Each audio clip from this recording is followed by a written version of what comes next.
तो आज हम एक बहुत ही दिलचस्प काल्पनिक फिल्म पर बात कर रहे हैं, स्पाइडरमैन 4, जिसका टाइटल है द वेब ऑफ शैडोज। जी हाँ, बिल्कुल। और ये कहानी वहीं से शुरू होती है जहां नो वे होम ने हमें छोड़ा था, है ना। पीटर एकदम अकेला। एकदम अकेला, दुनिया उसे भूल चुकी है, और सबसे बड़ी बात एमजे भी। उफ, ये तो बहुत ही भारी शुरुआत है। भारी तो है ही, और यहीं से कहानी का अंधेरा शुरू होता है। क्योंकि देखिए, इसी अकेलेपन में जो काल्पनिक डिटेल्स हैं उनके मुताबिक वेनम सिम्बायोट का वो छोटा सा टुकड़ा, हाँ हाँ, जो एंड क्रेडिट्स में था। वो इस कहानी में पीटर को अपनी गिरफ्त में लेना शुरू कर देता है। अच्छा, तो ये सिर्फ दुख की बात नहीं, ये एक खतरनाक मोड़ है। कहानी की जो एक लाइन है, इस बार जिंदगी नहीं उलझी, खुद स्पाइडरमैन ही उलझ गया है, ये इसी तरफ इशारा कर रही है। बिल्कुल बिल्कुल। ये पीटर वो है ही नहीं जिसे हम जानते हैं। इस कहानी के कॉन्सेप्ट में उसका अंदाज एकदम बदल गया है। उसके जाले काले हो गए हैं। काले जाले। हाँ, और दिल में माफी नहीं, बदला है। सिम्बायोट उसकी सोच बदल रहा है। वो खुद कहता है एक जगह, मैं लोगों को बचाता नहीं, उन्हें सबक सिखाता हूं। अरे बाप रे, बचाता नहीं सबक सिखाता है, ये तो बहुत बड़ा शिफ्ट है। बहुत बड़ा। और इसी बीच शहर में भी उथल पुथल है। पुराने दुश्मन जैसे किंग पिन हाँ, और क्रेविन द हंटर वो लौट आए हैं। लेकिन मजे की बात यह है क्या? कि उनसे बड़ा शिकारी अब खुद स्पाइडरमैन बन गया है। खुद स्पाइडरमैन? ये कैसे दिखाया गया है? वो क्या करता है? देखिए, इस कॉन्सेप्ट के हिसाब से वो अब सिर्फ अपराधियों को पकड़ता नहीं है, वो उन्हें बेरहमी से पीटता है, उन्हें डराता है। उसका लड़ने का तरीका बहुत क्रूर हो गया है। ओह, वो जो ब्लैक सूट पहनता है, तो उसकी आंखों में अब वो पहले वाली शर्म या झिझक नहीं है, सिर्फ गुस्सा दिखता है। वो जैसे कहता फिरता है, हर बार मैंने माफ किया, अब मेरी बारी है। बाप रे, ये तो सच में बहुत डार्क लग रहा है। पर कहानी का इमोशनल कोर कहाँ है? शायद जब वो एमजे से दोबारा मिलता है। हाँ बिल्कुल, वो पल कहानी के लिए बहुत जरूरी है।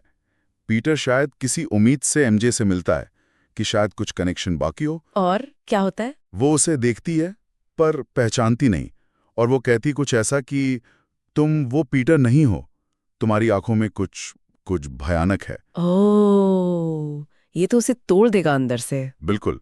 और शायद यहीं से उसका असली संघर्ष शुरू होता है।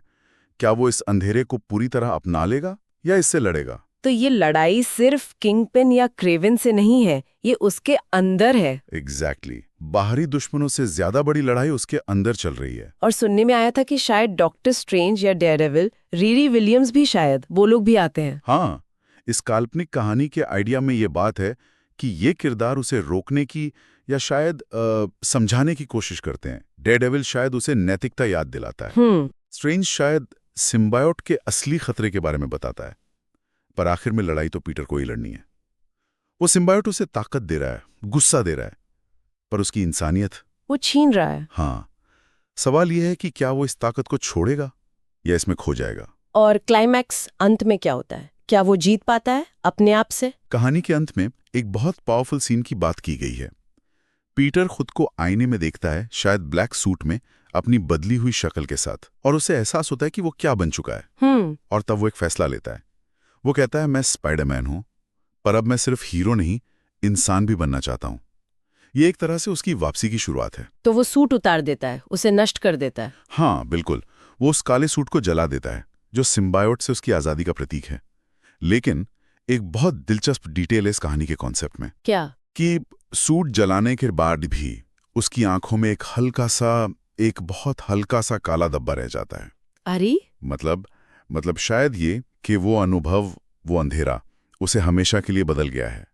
वो शायद कभी भी पूरी तरह वो पहले वाला मासूम पीटर नहीं बन पाएगा। वो निशान हमेशा रहेगा। वाह।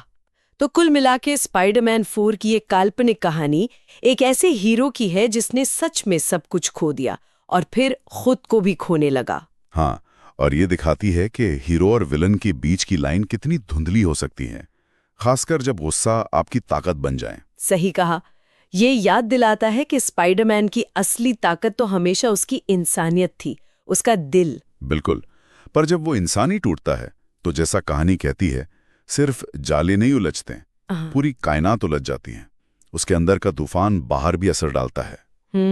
और ये हमें एक सोचने वाली बात के साथ छोड़ देता है ना? क्या? कि क्या कोई हीरो अपने सबसे बुरे, सबसे अंधेरे दौर से गुजरने के बाद क्या वो सच में कभी पूरी तरह पहले जैसा हो सकता है, या वो अंधेरा हमेशा उसका एक हिस्सा बनकर रह जाता है?